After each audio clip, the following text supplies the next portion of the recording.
हर कोई अपनी गाड़ी को बदल रहा है। ये जो 42 लाख 43 लाख गाड़ियां बिकी हैं, इनमें मुश्किल से 5 से 7 लाख गाड़ियां ऐसी जिन्होंने फर्स्ट टाइम बाय की है, बाकी सब लोगों ने अपग्रेड किए हैं। तो उन्होंने अपना पुराना स्टॉक भी तो बेचा है। सही बात है। तो उनमें कुछ दोस्तों यारों को बेच दी गई हैं, कुछ अड़ोसी पड़ोसियों को बेच दी गई हैं, कार्स 24 में या किसी डीलर को, ऑर्गेनाइज सेक्टर में बेच दी गई हैं, ऐसे बड़े बड़े नामों के साथ। और इस वजह से इन कारों की तो इन्फॉर्मेशन मिल जाती है, क्योंकि ये बड़े नामों के साथ जुड़ी, इनकी अकाउंटेबिलिटी है कि हमने इतनी बेची, हमने इतनी बेची। अनऑर्गेनाइज का नहीं पता चलेगा, जो डायरेक्ट, हालांकि आरटीओ में जब ट्रांसफर होगा तो पता ही चल जाएगा, पता चल जाता है, लेकिन उसके लिए भी अलग रिकॉर्डिंग सिस्टम नहीं है। खैर, तो ये तो हो गई, हमने मार्केट एस्टेब्लिश कर दी कि सेकेंड हैंड मार्केट कितनी बड़ी है। अभी आपने ये बोला कि अब ये जो E20 ईंधन मिलेगा, ये नई गाड़ियां और उसके जो नए इंजन हैं वो इसके लिए तैयार तो हैं, हालांकि वेयर एंड टेयर उसमें भी ज्यादा होगा, माइलेज उसमें भी कम होगी, ये मुझे याद है आपने बोला था। लेकिन पुराने वाले तो मतलब किसी झेल ही नहीं पाएंगे, उनमें दिक्कत है। डबल प्रॉब्लम है, माइलेज तो कम है ही, साथ में उनकी वेयर एंड टेयर की प्रॉब्लम है, क्योंकि वो गाड़ियां कभी तैयार ही नहीं की गई थी एथनॉल के पॉइंट ऑफ व्यू से। कभी गवर्नमेंट ने ये कहा ही नहीं था आज से 15 साल पहले कंपनीज को कि प्लीज अभी से एथेनॉल मिलाने वाली गाड़ियां बनाना शुरू कर दीजिए।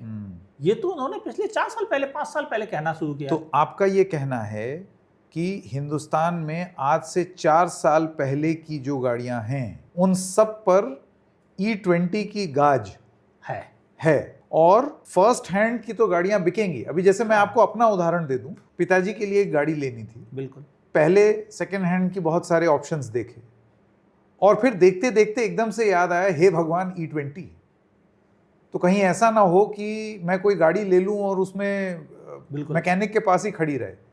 तो फिर एक फर्स्ट हैंड गाड़ी की ओर जबरदस्ती गया। बिल्कुल मन था सेकेंड हैंड लेने का, लेकिन गया फर्स्ट हैंड की ओर क्योंकि मन में E20 था। मैं आपसे जानना चाहता हूं, क्या इस तरीके से आप भी बहुत सारे लोगों से मिल चुके हैं जो आज E20 की वजह से ये सोचते हैं कि छोड़ो यार, पुरानी बिना मतलब इस लफड़े में पड़ना, इंजन खराब हो गया तो नई ले लेते हैं?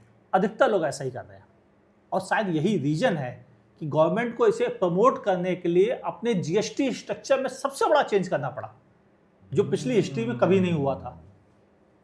क्यों? क्योंकि नई गाड़ियों को प्रमोट करना जरूरी था और उसकी वजह से GST थोड़ा कम कर दो तो लोग और ज़्यादा खरीदेंगे, GDP की ग्रोथ तेज़ी से दिखने लग जाएगी, क्योंकि GST का अमाउंट कम होगा, लोगों के लिए थोड़ा रीचेबल नई गाड़ी हो जाएगी, पुरानी गाड़ी को वो स्क्रैप करेंगे और नई गाड़ी के बहाने फैक्ट्री का पहिया भी घूमेगा, इकोनॉमी का पहिया भी घूमेगा और हम भी थोड़ा 5 ट्रिलियन की तरफ तेज़ी से बढ़ जाएंगे।